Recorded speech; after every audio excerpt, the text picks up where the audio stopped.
There are two kinds of people who laugh at you: the ones who think you're joking, and the ones who need you to be. My family was the second kind. Because if I was serious, if the girl who had never been given a reason to believe in herself actually meant it, then something they had built very carefully over a very long time was about to fall apart. They laughed. I left. And the years between that night and the night I walked back in are the years that made me into someone they did not have a word for. My name is Danny Marsh. I was 22 years old when I stood in my mother's kitchen on a Thursday night in February and said, "I'm leaving, and I'm not coming back." My stepfather laughed first. My mother smiled into her wineglass. My uncle, who was visiting from 2 towns over and had never had a kind word for me that I could remember, slapped the table and said, "Where are you going to go, Danny? You can't even keep a job." I had, at that point, lost 2 jobs in 18 months. This was true. I did not argue with it. I picked up my bag from the hallway. I walked out the front door. The cold hit me like a verdict. I stood on the porch for 3 seconds. I heard my stepfather say, inside, still laughing, "She'll be back by Sunday." I was not back by Sunday. I was not back for 4 years. And when I walked back through that door, I was someone none of them had planned for. Before I take you into that kitchen, the first one and the second one, hit like and subscribe. It helps more than you know. Drop your city and your local time in the comments. I read every single one. Let me take you back. Not to the kitchen, to the place before the kitchen. Because the laugh didn't start that Thursday night. The laugh started much earlier. It started the first time I tried to be something, and the room went quiet in the wrong way. Part 1. The house where ceilings wear loge. My mother's name is Vivian Marsh. She was beautiful when she was young. Or at least that's what she told us so frequently that I absorbed it as fact before I was old enough to evaluate it. She had married my father at 20, left him at 26, and spent the decade after making a series of decisions she was very skilled at describing as other people's fault. By the time I was 12, we were living in a rented 3-bedroom house in Callaway, Pennsylvania, with my stepfather Ray and my 2 half-siblings, a boy named Tyler and a girl named Bree, who were Ray's kids from his first marriage, and who had arrived into our house already knowing its rules. The rules were simple. Ray's comfort was the weather system the house lived under. When Ray was good, everyone was good. When Ray was off, and Ray was off with some frequency, a man of moods who brewed grievances the way some people brew coffee, slowly, first thing in the morning. The whole house bent toward managing it. My mother's survival skill was agreement. She agreed with Ray about everything in a voice so practiced it had stopped sounding like a skill and started sounding like a personality. My survival skill was different. I read. I wrote. I kept a journal from age 11 that I hid in 3 different places because I had learned early that private things in that house had a way of becoming public. In 8th grade, I wrote a story for English class. My teacher, Mrs. Okonkwo, gave it back to me with a note that said, "This is the best thing I've read from a student in 11 years. You have a real voice, Danny. Don't let anyone tell you otherwise." I brought it home. I made the mistake of being proud at dinner. I said Mrs. Okonkwo said my story was the best she'd read in 11 years. My mother said, "That's nice, honey." Ray said, "Teachers say that to all the kids. It's their job. Pass the salt." Tyler said, "She probably says that to everyone." Bree said nothing. She was looking at her phone. I passed the salt. I went to my room. I took Mrs. Okonkwo's note and I folded it very small and I put it in the back of my journal behind 3 other pages. I told myself it didn't matter. I told myself that for 8 more years. Part 2. The pattern. The pattern of that dinner repeated itself in variations across every year that followed. This is important to understand. It was never one large cruelty. It was 1,000 small ones, administered so consistently, so casually, with so little apparent malice that for a long time I believed the problem was my perception, not their behavior. When I got a part in the school play, Ray said theater was for people who couldn't do anything practical. When I applied for a writing scholarship junior year, my mother said, "Don't get your hopes up, Danny.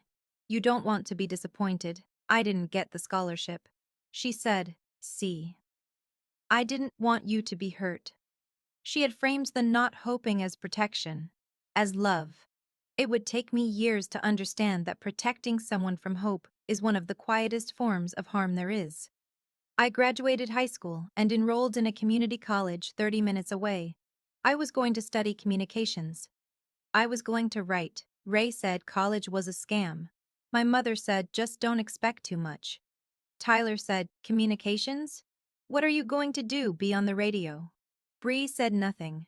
Bree was always looking at her phone. I lasted 1 semester, not because I wasn't capable.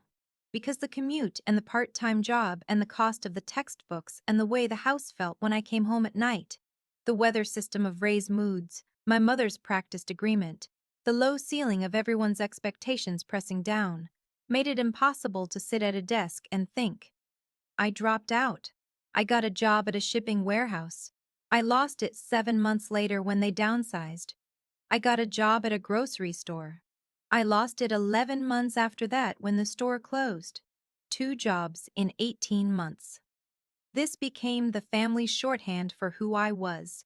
Danny, who can't keep a job. Danny, who had big ideas. Danny, who was always going to amount to something and somehow never quite did. Said not with cruelty. Said with a comfortable familiarity of people who have decided who you are and find your attempts to be otherwise mildly amusing. The Thursday night in February was not a dramatic escalation. It was just the night I finally said out loud what I had been thinking for 3 years. Ray was at the kitchen table complaining about a neighbor. My mother was agreeing. Tyler was scrolling his phone. Bree was scrolling hers. I came in from a job interview, a third job, a data entry position I had driven 40 minutes to apply for. And the interviewer had said at the end, "You have an interesting background, Danny."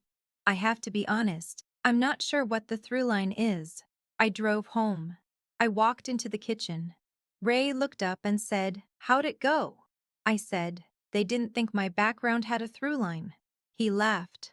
He said, "Well, does it?" I stood in the kitchen doorway with my coat still on.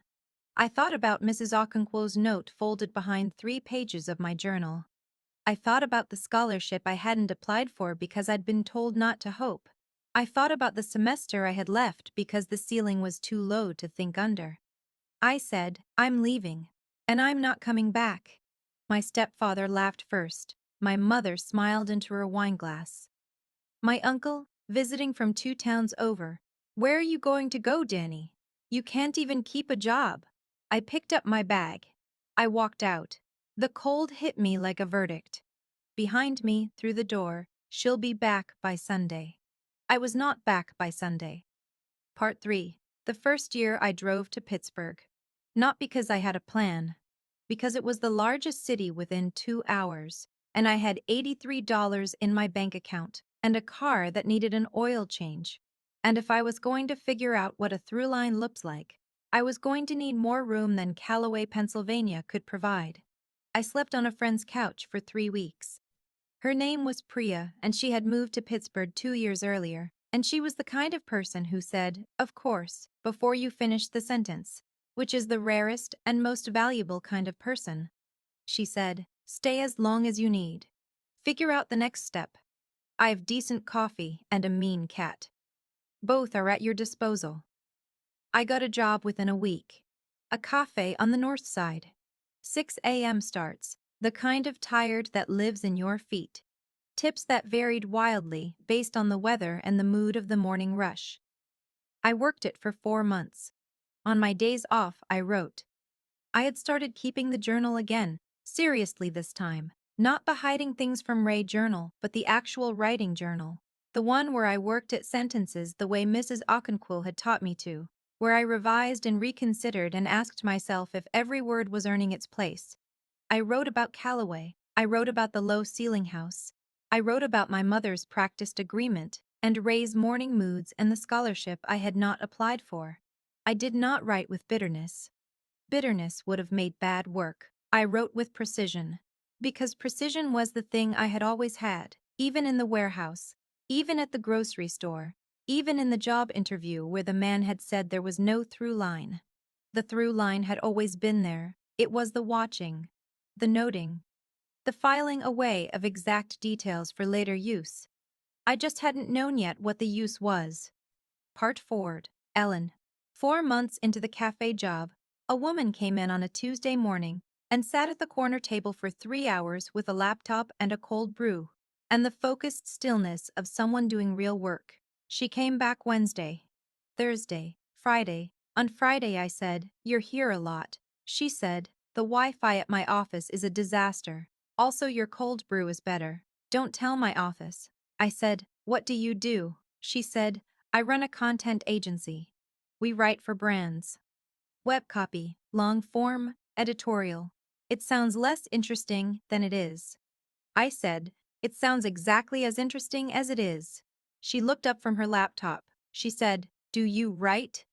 I said, "I'm trying to figure out if I'm allowed to say yes to that." She said, "That's a very specific answer. Sit down for 2 minutes. I have a question." Her name was Ellen Cho.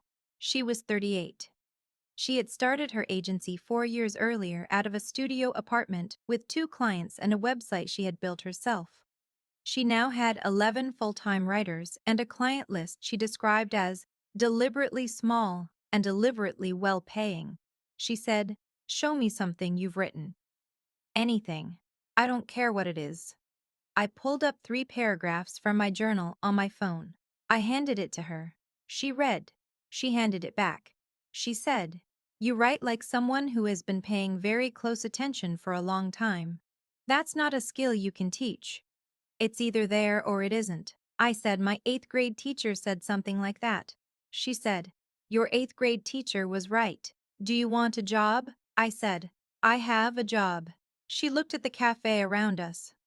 She said, "Do you want the right job?" I said, "Yes." She said, "Come in Monday, 9 a.m. Bring more writing. We'll see." I went home to Priya's apartment. Priya was in the kitchen making dinner. I said, "Something happened today." She said, "Good something or complicated something?" I said, "Good, I think. I'm not used to telling the difference." She handed me a spoon to stir the sauce. She said, "You'll learn." Part 5. The Twitch R Line. I started at Ellen's agency on a Monday in June. Junior writer. Lowest rung. The work was unglamorous in the specific way that real work is unglamorous. Tight deadlines, client revisions, briefs that contradicted themselves, the requirement to produce good sentences under conditions designed to produce mediocre ones. I loved it, not because it was easy, because it was the first time in my professional life that the thing I was being asked to do was the thing I had always actually been. Ellen was a direct and unsentimental boss. She did not hand out compliments the way my 8th grade teacher had. She handed out corrections. Precisely, specifically, without softening. When something was good, she said, "This works." When something wasn't, she said, "This isn't there yet. Here's why. Fix it." I learned more in 6 months than in the previous 6 years combined. By month 8, she gave me a senior brief.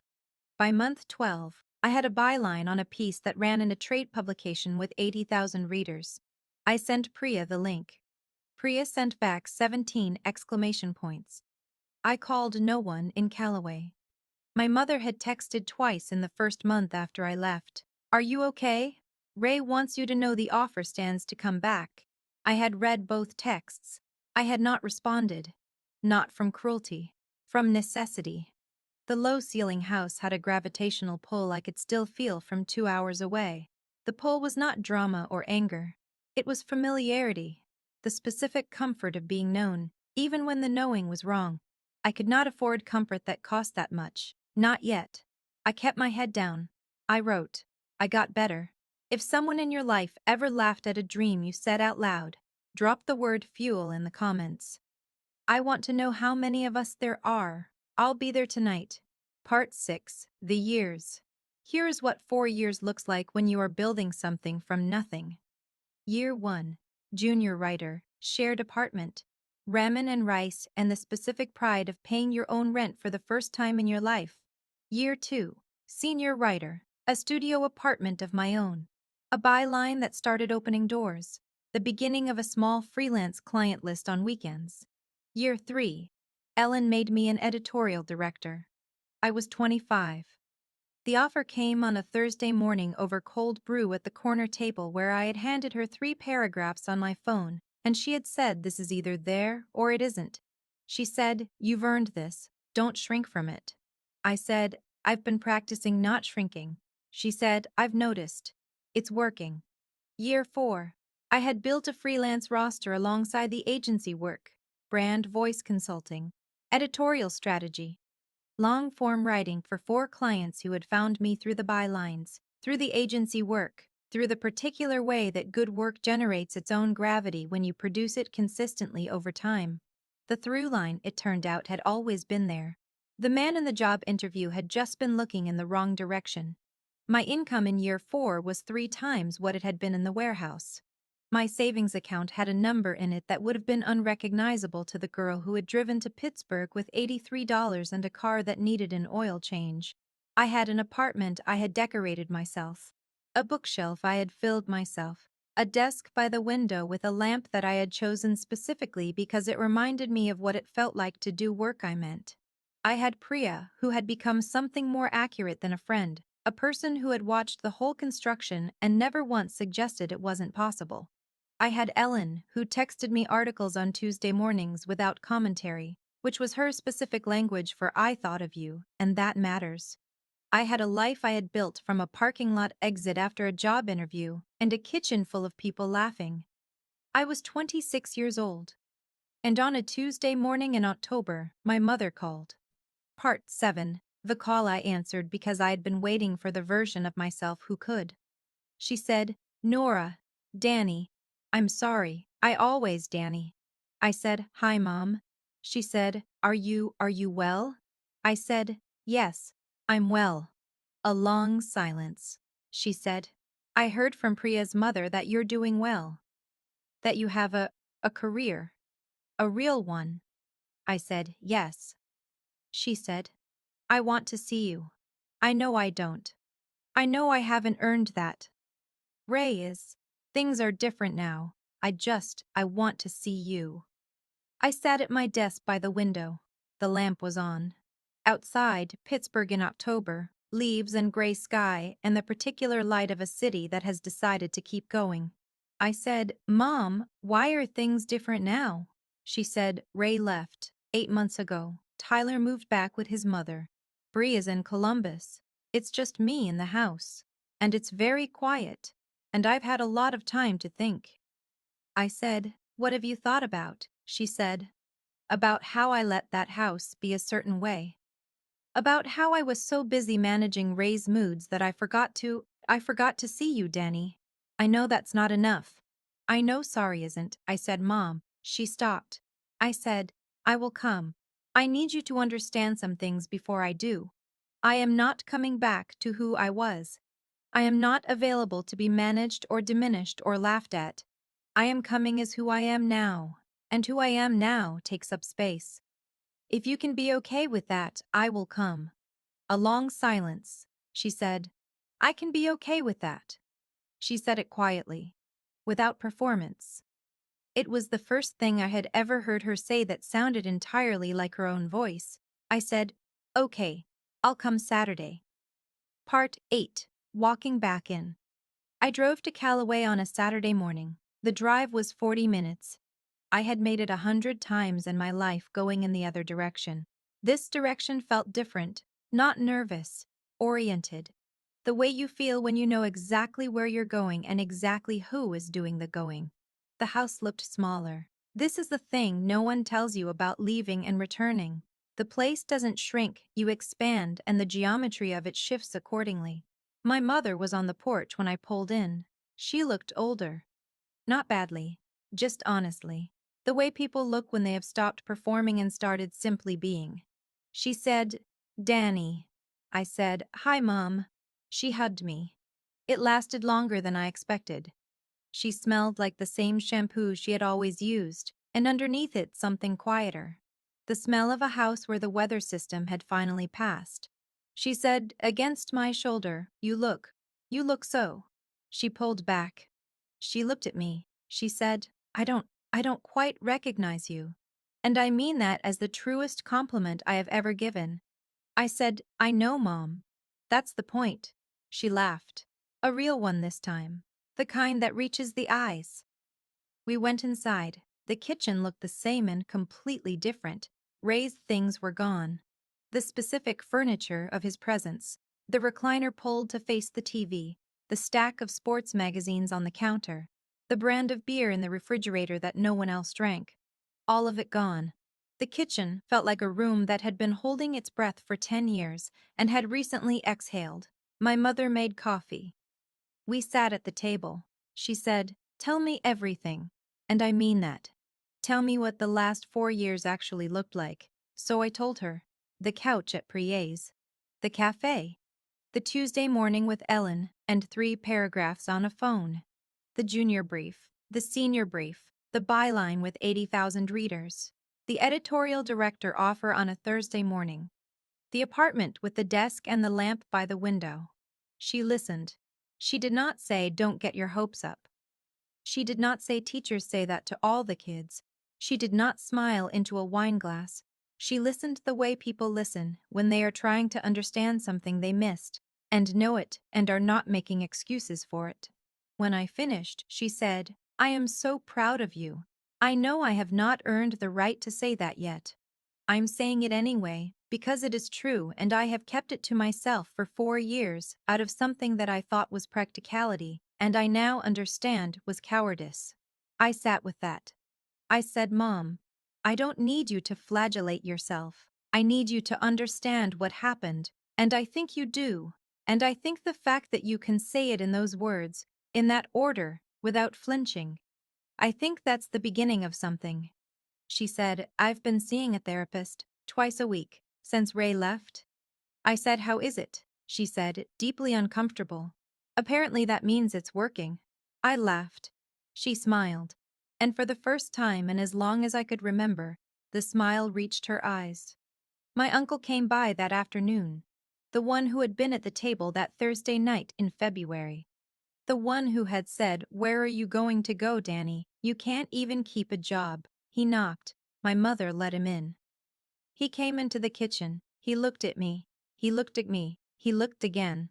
The way people look when a face is familiar, but the person wearing it has become someone they don't have a filing system for. He said, "Danny, you look." He stopped. He said, "I almost didn't recognize you." I said, "Hi, Uncle Carl." He sat down. He said, "I heard you've done well for yourself." I said, "I have." He said, "That's good. That's real good, Danny." He said it the way people say things when the alternative is acknowledging that they were wrong, and they have chosen to approach the wrongness from the side rather than head on. I let him. Not because I needed his acknowledgement. Because I had stopped needing it so completely that his discomfort was simply information, not injury. That is what 4 years of building yourself had bought me. Not the income. Not the income. Not the apartment with the desk and the lamp. The simple freedom of sitting across from someone who had laughed at you and feeling nothing except a mild and compassionate understanding of why they had needed to. Part 9. What the Lelouch gave me. I drove back to Pittsburgh that evening. The city came up on the horizon the way it always did. Suddenly, all at once, the bridges and the lights and the rivers running underneath everything. I thought about the Thursday night in February 4 years ago. The cold hitting me like a verdict. She'll be back by Sunday. I thought about what would have happened if they hadn't laughed. If Ray had said, "Okay, Danny, what's your plan?" If my mother had said, "I believe you. Let's talk." If my uncle had nodded instead of slapping the table, I would have stayed. I know this with certainty. I would have found a reason to stay. The warmth of being known, even wrongly. The familiarity of the low ceiling. The comfortable gravity of the place that had always had a word for me, even if the word was wrong.